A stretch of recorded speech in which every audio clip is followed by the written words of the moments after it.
Nataka kuambia ndugu zetu wa UDA kwamba tuache malumbano, kwa sababu tuko na ajenda ambayo ni kubwa.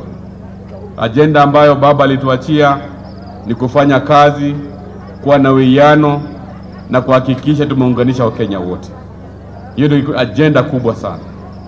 Wakati tunaanza mazungumzo chama cha ODM na chama cha UDA, yale mazungumzo tutaanza nayo hivi karibuni na itakuwa mazungumzo ya equal partners. Hakuna chama ambacho ni kubwa, hakuna chama ambacho ni ndogo. We shall start negotiation kama equal partners na wana UDA, na mimi nataka kuambia viongozi wa UDA kwamba tuwe na heshima. Vile party leader wenyu ambaye ni rais wa Jamhuri ya Kenya alisema ya kwamba tuachane na mambo ya friendly fire. Ajenda kubwa ni kupigana na mambo ya umaskini. Ajenda kubwa ni kupigana na ufisadi. Ajenda kubwa ni kupigana na ukabila. That is the focus ambayo natakana tuwe nayo tunapoanza mazungumzo.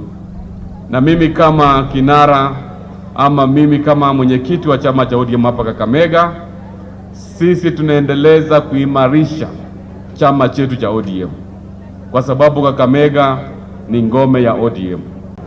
Tuko na siku 10 zimesalia kwa shughuli ya kusajili kura. Mimi nataka kuambia wanasiwa isema mko hapa, nyinyi ndio majeshi wa Italani.